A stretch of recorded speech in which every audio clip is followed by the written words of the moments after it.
My fiancée Samantha Dean had everything planned down to the last detail. Our wedding venue booked at the prestigious Thornfield Estate, her custom Vera Wang dress hanging in the closet, and invitations already sent to 300 guests. She also had one fatal flaw, an obsession with her ex-boyfriend, who disappeared overseas 3 years ago without a word. I should have seen the red flags when she kept his photo hidden in her jewelry box, but I was too busy enjoying the perks of being engaged to the daughter of a real estate empire. The day before our rehearsal dinner, he returned within hours. Samantha had called off our entire wedding, choosing to chase after a man who'd already abandoned her once. Here's the thing about wealthy families. They don't just have money, they have pride. And when Samantha's twin sister Juliet found out what happened, she made me an offer I couldn't refuse. 3 months later, I was walking down the aisle again, but this time, Samantha was watching from the audience as I married her identical twin sister.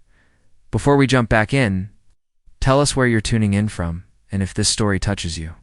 Make sure you're subscribed because tomorrow, I've saved something extra special for you.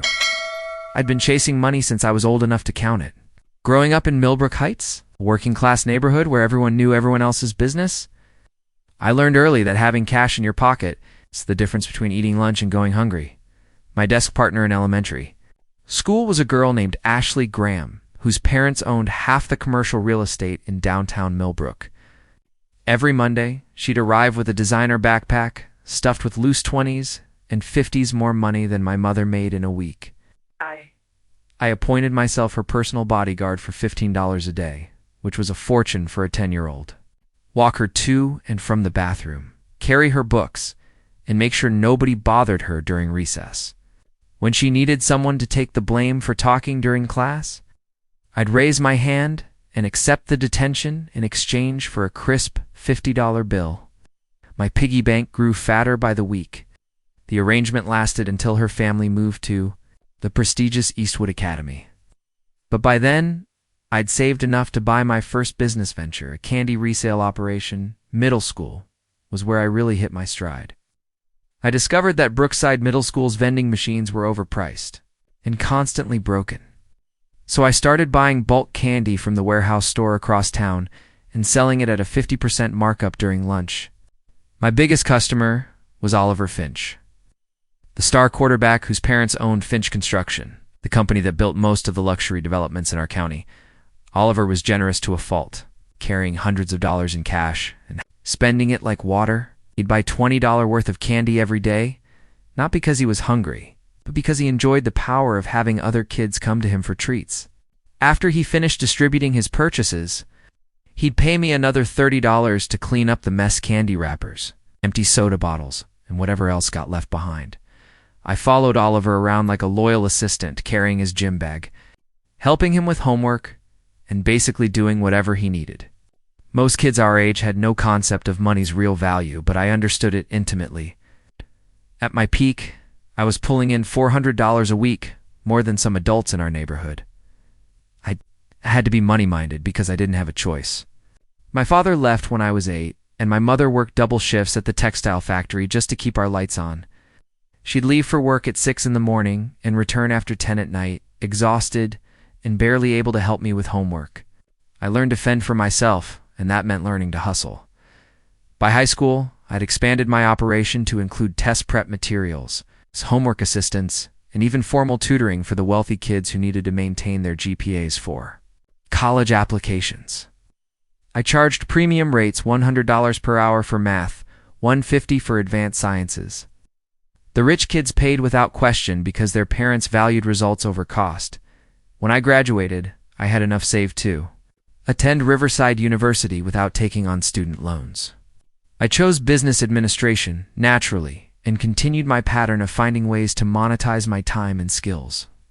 I worked as a freelance social media manager for local businesses, ran a small catering service for dorm parties, and tutored athletes who needed to maintain their academic eligibility. That's how I met Samantha Dean during my junior year. She was a sophomore studying art history, and she was failing statistics, a required course for her degree. Her father, Richard Dean, owned Dean Properties, one of the largest real estate development companies in the tri-state area. The family was worth somewhere in the 8-figure range, and Samantha had never wanted for anything in her life. She was everything I wasn't: effortlessly beautiful, socially connected, and completely comfortable with wealth. She drove a white BMW convertible, wore clothes that cost more than most people's rent, and lived in a penthouse apartment that her father had bought specifically for her college years. Our first meeting was in the library, where she'd been struggling with statistical analysis for over an hour. I watched her grow increasingly frustrated with the material, then approached and offered to help. Within 30 minutes, I'd explained the concepts clearly enough that she could complete her assignment. "Much do I owe you?" she asked, already reaching for her designer purse. "My usual rate is $150 per hour," I replied. She handed me $200 without hesitation. "Same time next week?" That was the beginning of our professional relationship. Every Tuesday and Thursday, I'd meet Samantha at the library and help her navigate the mathematical concepts that seemed to confuse her. She was a generous client, always tipping extra and occasionally buying me coffee or lunch during our sessions. What I didn't expect was how much I'd enjoy her company.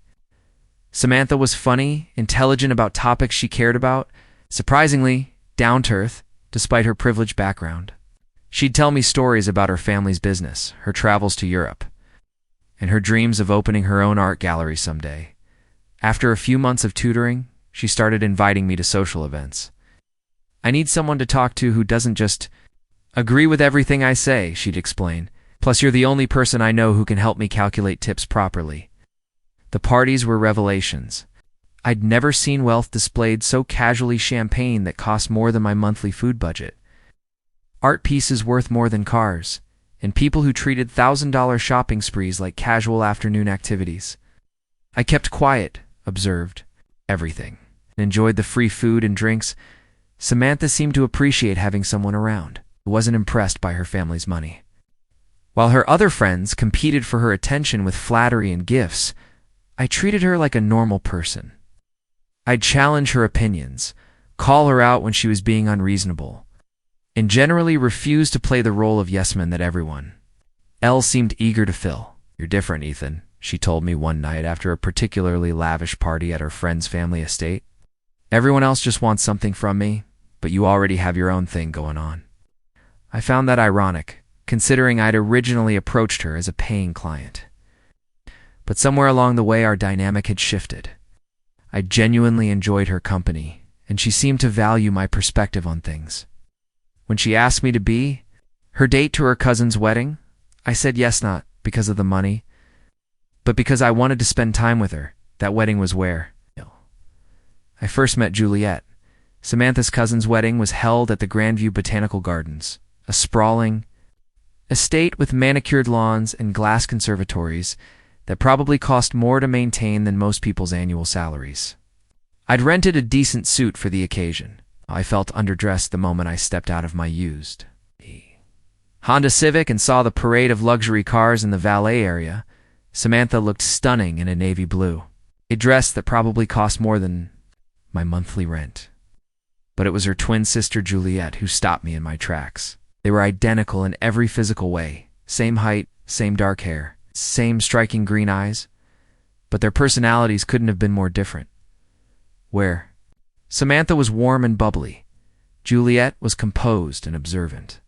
Where Samantha laughed easily and drew attention naturally, Juliet watched from the sidelines with a slight smile that suggested she was analyzing everything around her. When Samantha introduced us, Juliet's handshake was firm in her eye, contact direct. "So you're the tutor who's been helping my sister survive statistics," she said. "She's mentioned you quite a bit." "All good things, I hope," I replied. "Mostly," Julia said with a smirk that was identical to Samantha's, but somehow felt more calculated. The wedding reception was my first real taste of how the Dean family operated. Mr. Dean commanded respect wherever he went, discussing million-dollar deals between courses and treating the $500 bottles of wine like they were house brands. Samantha's mother, Margaret, was the perfect society wife, elegant, charming, skilled at making everyone feel included while maintaining clear social hierarchies. During the reception, Samantha pulled me aside. "I need to tell you something," she said, her voice unusually serious. "I've been thinking about us a lot lately. "What about us?" I asked, though I had a feeling I knew where this was heading. "I know we started as tutor and client, but somewhere along the way, that changed for me. I think I'm falling in love with you, Ethan." The confession caught me off guard. I'd grown genuinely fond of Samantha over our months together, but I'd always assumed the class difference would prevent anything serious from developing. Here was this beautiful, wealthy woman telling me she loved me, and all I could think about was how this could change everything. Preparing and narrating this story took us a lot of time. So, if you are enjoying it, subscribe to our channel. It means a lot to us. Now back to the story. "I love you too," I said, and surprisingly I meant it. That night marked the beginning of our real relationship. Samantha introduced me to her parents as her boyfriend, not her tutor. Richard Dean's handshake was evaluative, his questions pointed but not unkind. Margaret Dean smiled warmly and asked about my family, my plans after graduation, and my business aspirations. "Samantha tells us you're quite the entrepreneur," Richard said over dinner. "I respect that. Building something from nothing takes character." Within weeks, I was fully integrated into Samantha's world. She bought me clothes for the social events we attended together, insisting that I needed to look the part as her boyfriend. I moved out of my cramped studio apartment and into her penthouse, officially to help with expenses, but really because she wanted me there. The lifestyle was intoxicating. I had access to country clubs, private boxes at sporting events, and vacation homes in the Hamptons. Samantha's friends accepted me as one of their own, and I found myself managing social media accounts for their family businesses and providing financial consulting for their trust funds. But it was during this honeymoon period that I first noticed Samantha's obsession with her ex-boyfriend, Felix Thorne. I'd been living with her for 2 months when I accidentally discovered a shoebox hidden in her walk-in closet. It's filled with photos, letters, and mementos from their relationship.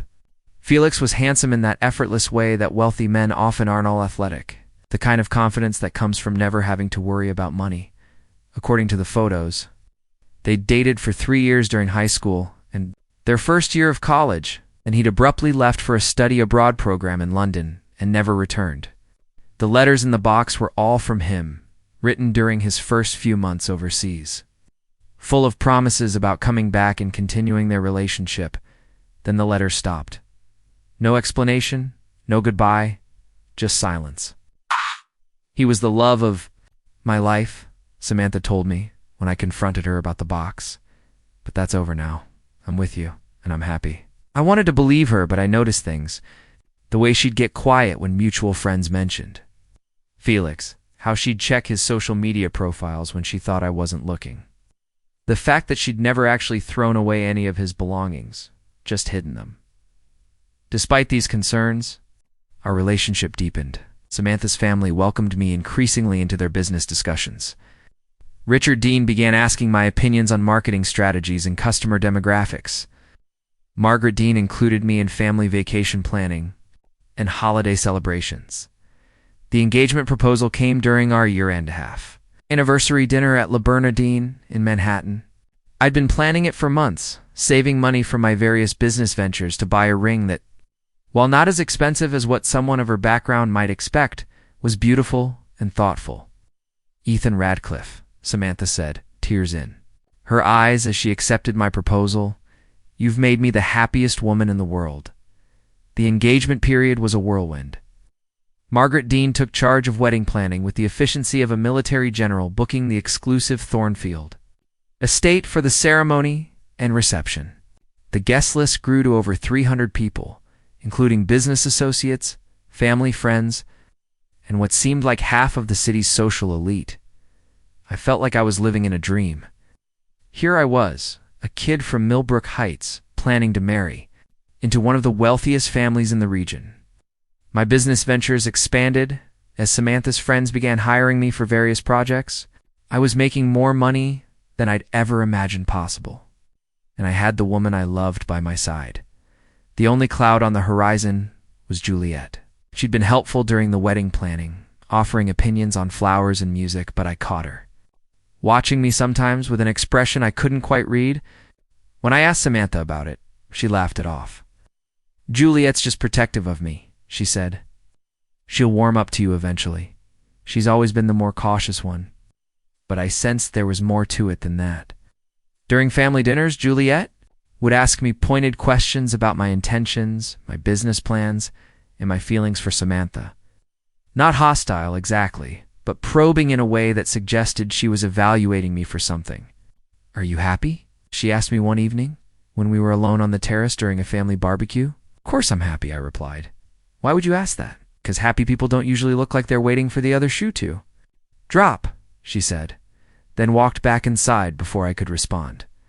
I dismissed her comment at the time, but it stuck with me. Was I waiting for something to go wrong? And if so, what? I wouldn't have to wait long to find out. The 6 months leading up to our wedding were the most luxurious period of my life. I'd officially moved into the Dean family circle, and the benefits were extraordinary. Richard Dean had offered me a position at Dean Properties after graduation, starting at a salary that was triple what most of my classmates could expect. Margaret. Dean treated me like the son she'd never had, including me in family business discussions and social planning. My own ventures flourished as well. Word spread through the Dean family's network that I was reliable, intelligent, and skilled at digital marketing. I found myself managing social media campaigns for luxury retail stores, consulting on tech implementations for high-end restaurants, and even helping with investment portfolio analysis for some of Richard's business partners. The money was flowing in faster than I could spend it. I bought my first luxury car, a certified pre-owned BMW. That felt like a spaceship compared to my old Honda. I opened investment accounts, started building a real estate portfolio, and even began planning my own business expansion for after. The wedding, Samantha was radiant during this period. She'd found her calling as the wedding planner's assistant, coordinating details with the precision of a Fortune 500 CEO. Every week brought new decisions: flowers, music, catering, guest accommodations. The wedding budget had grown to over $200,000, and that was just for the ceremony and reception. "I want everything to be perfect," she told me repeatedly. "This is the most important day of our lives." I agreed, though I sometimes wondered if the elaborate celebration was more about displaying the Dean family status than celebrating our love. The guest list read like a who's who of the city's elite: politicians, business leaders, socialites, and celebrities. I'd invited 23 people, including my mother, a few college friends, former clients who'd become genuine friends. Samantha's side of the list filled 12 pages. The bachelor and bachelorette parties were scheduled for the same weekend. 6 weeks before the wedding, Samantha's celebration was a 3-day affair in Miami, complete with a private yacht, VIP club access, and a luxury spa retreat. My bachelor party was more modest, but still extravagant by my standards. A weekend in Las Vegas, with premium hotel, suites, show tickets, and more alcohol than I'd consumed in my entire life. It was during my bachelor party that first heard Felix Thorne's name mentioned in months.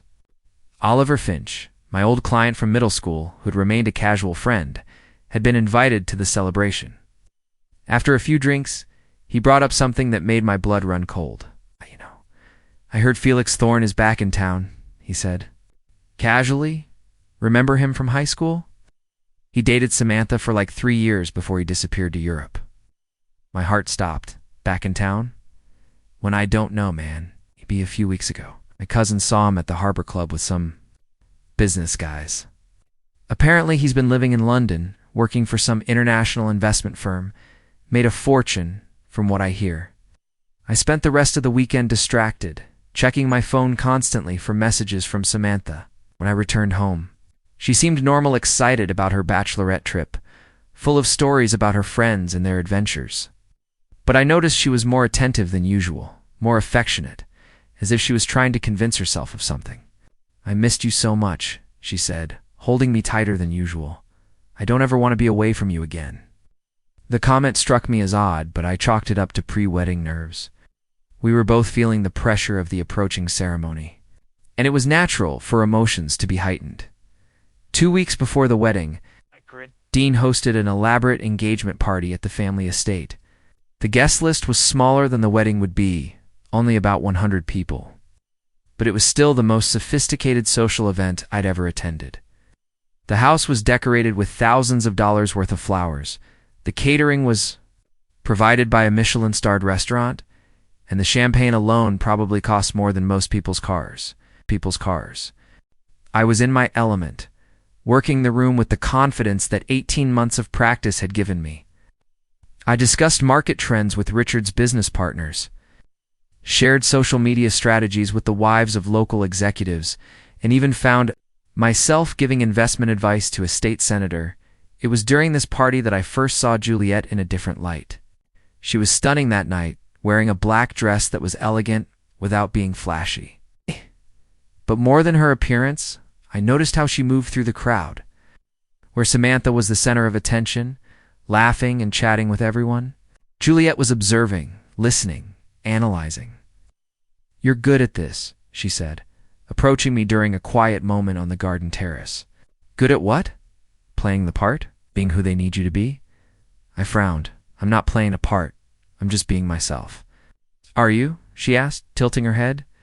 "Because the Ethan I've observed over the past year and a half is intelligent, ambitious, and genuinely kind. But he's also performing. You're always performing." Before I could respond, she walked away, leaving me alone with my thoughts and a growing sense of unease. The final week before the wedding was a blur of last-minute preparations. The rehearsal dinner was scheduled for Thursday evening, the wedding for Friday afternoon. Out-of-town guests were arriving daily, filling the luxury hotels that Margaret Dean had block-booked for the occasion. I was handling the final details for the groomsmen's accommodations when Samantha's behavior became impossible to ignore.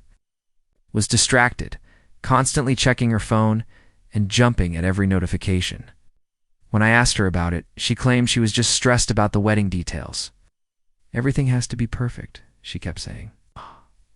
"I can't mess this up." The night before the rehearsal dinner, I found her in her childhood bedroom at the family estate, staring at her phone with tears in her eyes.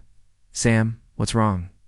She looked up at me with an expression I'd never seen before: guilt, fear, and something else I couldn't identify. "Nothing," she said quickly, wiping her eyes. "I'm just emotional about everything. Getting married is a big step."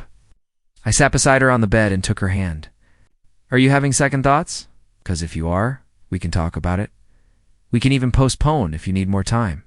"No," she said quickly. "No, I don't want to postpone. I love you, Ethan. I want to marry you." But even as she said the words, I could see the doubt in her eyes. Something was wrong. And I had a sinking feeling that it had everything to do with Felix Thorne. The rehearsal dinner was held at the Grandview Country Club, the same place where I'd first met Juliet at her cousin's wedding. The evening was perfect, good food, heartfelt speeches, and a room full of people celebrating our upcoming marriage. My mother gave a beautiful toast about watching me grow into the man I'd become. And Richard Dean spoke about gaining a son and welcoming me into the family. But throughout the evening, I couldn't shake the feeling that something was building toward a crisis. Samantha smiled and laughed at all the right moments, but there was a brittleness to her performance that worried me. Juliet. Juliet watched everything with the intensity of someone expecting disaster. After the dinner, as guests were leaving and final preparations were being made for the next day's ceremony, Samantha pulled me aside. "I need to tell you something," she said, her voice barely above a whisper. My heart sank. "What is it?" "Felix is back in town." The words hit me like a physical blow. "How long have you known?" "Felix, he reached out to me after he heard about our engagement." I felt the world shifting beneath my feet. "What did he say?" "Said he made a mistake leaving the way he did, that he's never stopped loving me, that he wants to try again." I stared at her, trying to process the information. "And what did you tell him?" "I told him I'm getting married. That I love you, and I'm happy, but..." She was quiet for a long moment. "But I can't stop thinking about him, Ethan. I keep wondering what would have happened if he'd never left. If we'd stayed together." The honesty was devastating, but I appreciated it. "So what do you want to do?" "I don't know," she whispered. "I really don't know." As I drove home that night, I realized that tomorrow's wedding might not happen at all.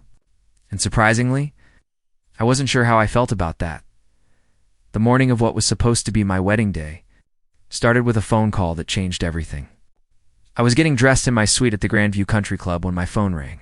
It was Samantha, and I could hear tears in her voice before she even spoke. "Ethan, I can't do this." I sat down heavily on the bed, my half-knotted tie hanging loose around my neck. "Sam, what are you talking about?" "It's the wedding. I can't marry you today. I'm so sorry, but I can't." The words hit me like a physical blow, but somehow I wasn't surprised. After last night's confession, I'd been expecting this call. "It's about Felix, isn't it?" "He's here, Ethan. He flew in this morning. He's downstairs in the lobby right now. And he's asking me to leave with him, to give us another chance."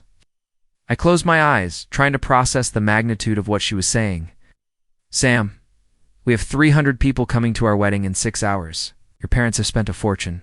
On this day, my mother flew in from across the country. I know, and I'm terrible for doing this. But I can't walk down that aisle knowing I'm still in love with someone else. It wouldn't be fair to you." At least she was being honest. "So what exactly are you saying?" "I'm saying I need to go with him. I need to see if what we had was real, or if I've been romanticizing a memory all these years." I was quiet for a long moment, staring at myself in the mirror. Here I was, dressed in a tuxedo that cost more than my first car, about to marry into a family that had given me everything I'd ever wanted. And it was all crumbling because of a ghost from the past. "Where does that leave me?" I asked finally. "Don't know," she whispered. "I'm so sorry, Ethan. I never meant for this to happen."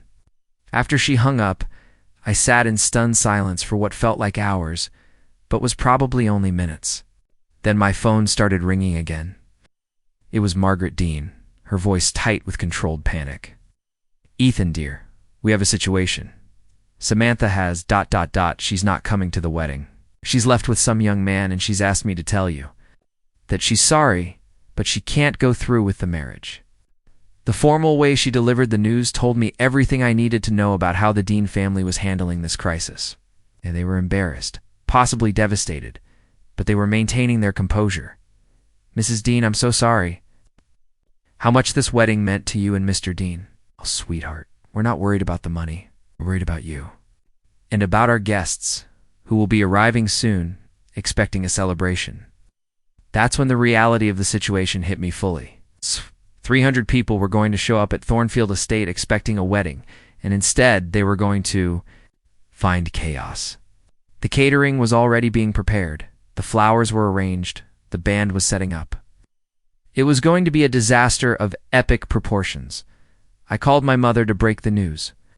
She was staying at the hotel with my college friends, getting ready for what she'd been calling the happiest day of my life for months. "Oh, honey," she said after I explained the situation. "I'm so sorry. Are you okay?" "I don't know, Mom. I really don't know." "What are you going to do?" That was the question, wasn't it? What was I going to do? I could disappear, leave town, and try to start over somewhere else. I could face the music, apologize to the guests, and deal with the humiliation.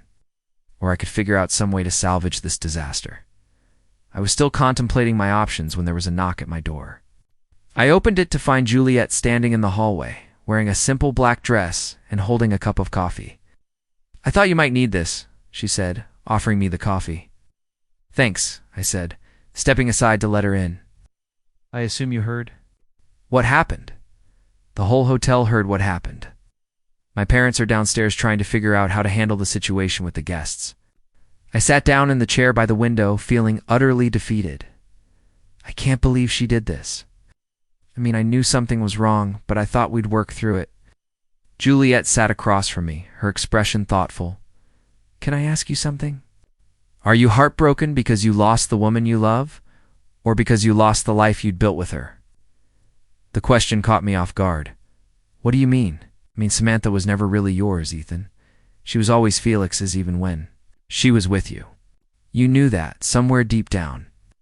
So are you mourning the loss of my sister, or are you mourning the loss of everything that came with her? I stared at her, realizing she was asking me to confront something I'd been avoiding for months. "Don't know," I admitted. "I think you do know." I think you've always known. You're incredibly smart, Ethan. Too smart not to see what was right in front of you. She was right, and I hated her for it. I had seen the signs. I had known that Samantha was still in love with Felix, but I'd chosen to ignore it because the alternative meant giving up everything I'd worked for. So what am I supposed to do now? I asked. Face 300 people and explain that I wasn't good enough to keep my own fiancée. You could do that, Juliet said calmly. Or you could do something else. There was something in her tone that made me look at her more carefully. What do you mean? What do you mean? I mean, there's a wedding scheduled for today. It's a very expensive wedding that's already been paid for. A wedding that 300 people are expecting to attend. She paused, meeting my eyes directly. It would be a shame to waste it. I frowned, not understanding what she was getting at. Juliet, what are you saying? I'm saying that maybe this disaster could be turned into an opportunity for both of us. I don't follow. She stood up and walked to the window, looking out at the gardens where our wedding was supposed to take place in a few hours. You know, Ethan, I've been watching you for the past year and a half. Watching how you operate, how you think, how you solve problems. You're exactly the kind of man I've been looking for. What kind of man is that? Smart, ambitious, practical. Someone who understands that marriage is as much a business partnership as it is a romantic relationship. I was starting to understand what she was suggesting, but I couldn't quite believe it. Juliet, are you proposing what I think you're proposing? She turned back to me, her expression serious but calm. I'm proposing that we don't waste this wedding, that we use it. That we turn Samantha's disaster into our opportunity. You want to marry me today? I want to marry someone who can help me build something significant. Someone who understands the value of what my family has built and wants to be part of expanding it. Someone who won't run away when a ghost from the past shows up. I stared at her, trying to process what she was offering. But you don't love me. I don't love you yet, she corrected, but I respect you. I admire your intelligence and your work ethic. I think we could build something together that would be stronger than whatever my sister thought she had with Felix. And what about Samantha? What about your parents? My parents will be relieved to avoid the embarrassment of canceling the wedding. As for Samantha, ... She shrugged. Samantha made her choice. She chose a fantasy over reality. I'm choosing reality over fantasy. The proposal was crazy, impractical, and completely logical at the same time. Here was a woman offering me everything. I'd wanted wealth, status, partnership, and the chance to build something lasting. The only thing missing was love, but maybe that could grow over time. What would you get out of this? I asked. A partner who won't abandon me, one who understands that real relationships are built on mutual respect and shared goals, not just passion and romance. I walked to the window and looked out at the wedding preparations. The staff was still setting up chairs and decorating the altar, unaware that the bride had run away with her ex-boyfriend. In a few hours, 300 people would arrive expecting a celebration. If we did this, I said slowly, it would have to be a real marriage, not just a business arrangement. I wouldn't have it any other way. I turned back to her. And you're sure about this? 'Cause once we do this, there's no going back. I'm sure, she said. The question is, are you? I had 2 hours to make the most important decision of my life. Juliet had left me alone to think, saying she'd be back at noon for my answer. If I said yes, she'd handle the logistics of transforming the wedding from a Samantha and Ethan affair into a Juliet Tandathan celebration. If I said no, the Dean family would announce the cancellation and deal with the fallout. I spent the first hour pacing my hotel room, trying to process the enormity of what was happening. 12 hours ago, I'd been preparing to marry the woman I thought I loved. I was considering marrying her twin sister in what was essentially a business transaction disguised as a romantic gesture. The second hour, I spent analyzing the situation. With the cold logic that had gotten me this far in life, what did I really want? Financial security? Check. Social status? Check. A partner who wouldn't abandon me for a ghost from the past. Check. Love. That was the unknown variable. At exactly noon, Juliet knocked on my door. She changed into a simple white dress that looked suspiciously like it could work for. A wedding? Well, she asked. looked at her for the first time since I'd known her. She was beautiful, but more than that, she was strong, determined. She knew what she wanted and wasn't afraid to go after it. In many ways, she reminded me of myself. Yes, I said. Let's do this. Her smile was brilliant. I was hoping you'd say that.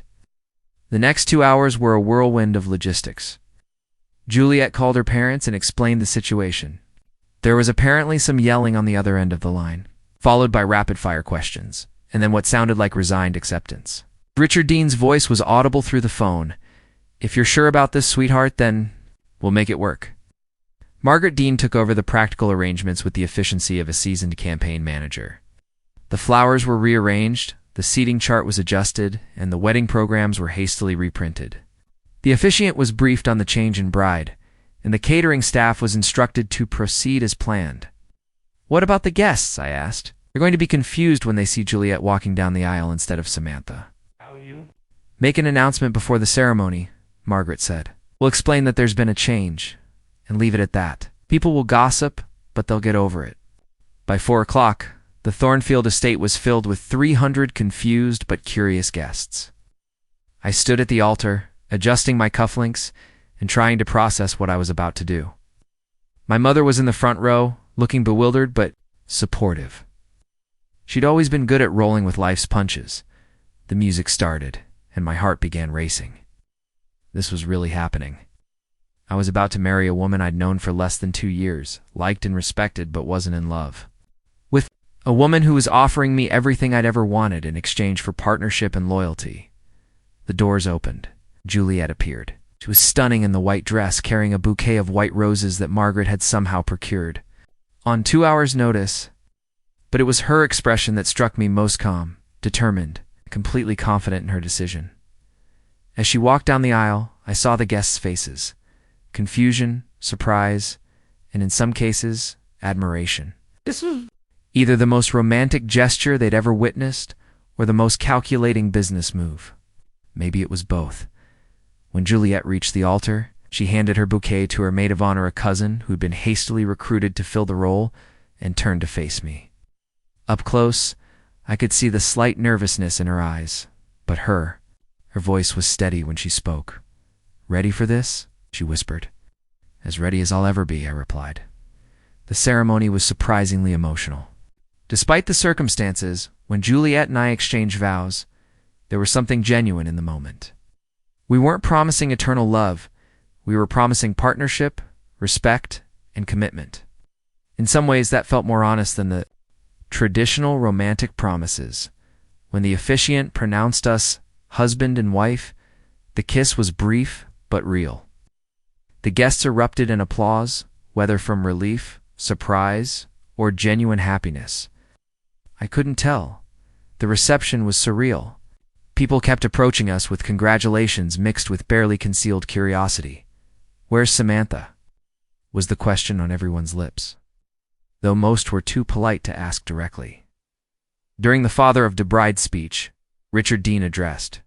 The elephant in the room with characteristic directness.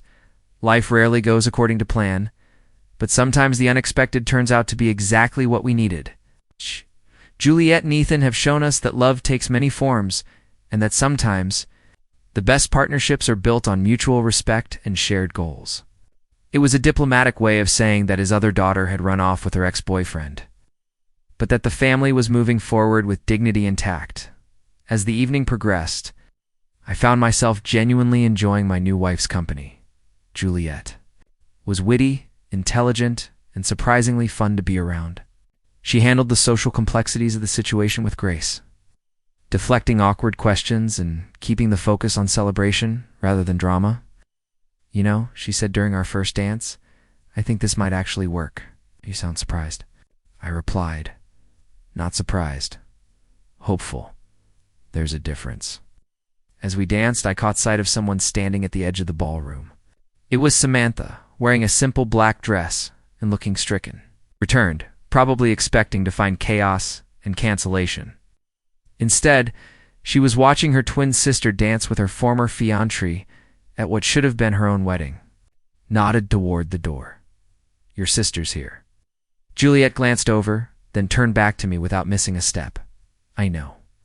I saw her arrive 20 minutes ago. Aren't you going to talk to her? Eventually, but not tonight.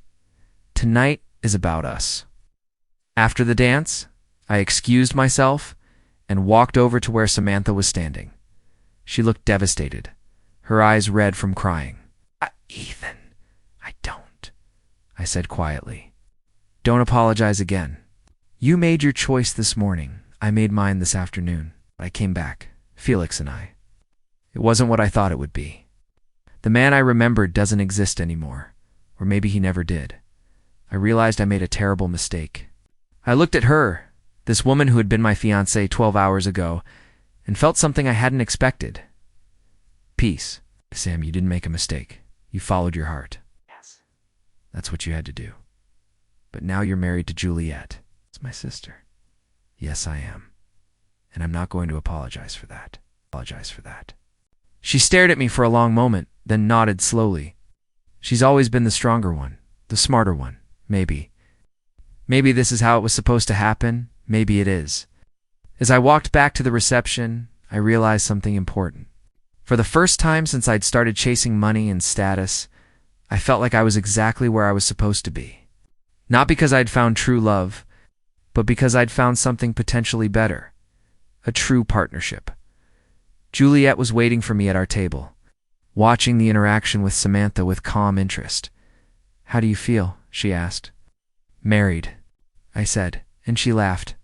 Good answer. Come on, husband. Let's go cut our cake. So we walked toward the wedding cake that had been hastily redecorated with our names. I realized that this crazy, impulsive decision might be the smartest thing I'd ever done. Time would tell if Juliet and I could build something lasting together, but for the first time in my life, I was betting on partnership over passion, and I had a feeling I was going to win. 6 months later, the marriage worked better than either of us had expected. Juliet and I had settled into a comfortable partnership that balanced business acumen with genuine companionship. We'd bought a house in the prestigious Millbrook Heights district, ironically the same neighborhood where I'd grown up poor. The difference was that now I was living in one of the mansions I'd once delivered. Newspapers to do? Our relationship had evolved from mutual respect to something deeper. Not the passionate, consuming love that Samantha had felt for Felix, but something steadier and more reliable. We made each other laugh. We shared similar goals.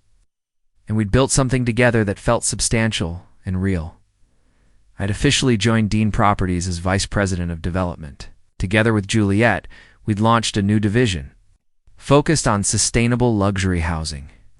Our first project was already 50% sold before construction began. You know, Juliet said one evening, as we reviewed architectural plans for our second development, I think we're actually falling in love.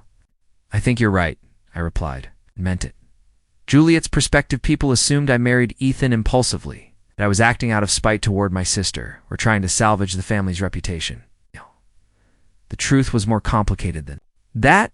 I'd been watching Ethan for months before Samantha's wedding disaster, studying him the way I studied potential business investments. He was everything I wanted in a partner, intelligent, ambitious, loyal, and immune to the kind of romantic fantasy that had always been Samantha's weakness. Did I love him when I proposed that crazy marriage? No. But I recognized in him the potential for something better than lova. True partnership built on mutual respect and shared goals. The morning of the wedding, when Samantha called to say she was running away with Felix, I felt something I hadn't expected. Relief. My sister had always been the golden child, the one who got everything she wanted without effort. For once, her impulsiveness had created an opportunity for me. When I knocked on Ethan's hotel room door, I already knew what I was going to propose.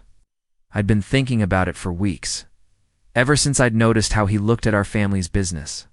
Operations with the hunger of someone who understood real value. Marry me instead, I'd said, because I knew he was practical enough to see the opportunity and proud enough to make it work. 6 months later, I was proven right. Ethan and I had built something together that was stronger than anything Samantha had ever managed. We were partners in every sense of the word, and I was happier than I'd ever been. Samantha's perspective, the biggest mistake of my life wasn't running away with Felix, it was taking 3 years to realize that the man I'd been pining for was a memory, not a reality. Felix had changed during his time in London. He'd become calculating, focused solely on his career, and surprisingly shallow. The romantic, passionate young man I'd fallen in love with had been replaced by someone who viewed relationships as networking opportunities. We lasted exactly 6 hours together before I realized I destroyed my life for a fantasy. When I returned to the Thornfield Estate and saw Ethan dancing with Juliet, I understood what I'd lost. Not just a fiancé, but a partner who would have been loyal to me through anything. Someone who saw past the surface to the person I really was. Juliet had always been the smarter sister. The one who thought before she acted. She'd seen Ethan's value from the beginning and had positioned herself to take advantage of my stupidity. I didn't blame her.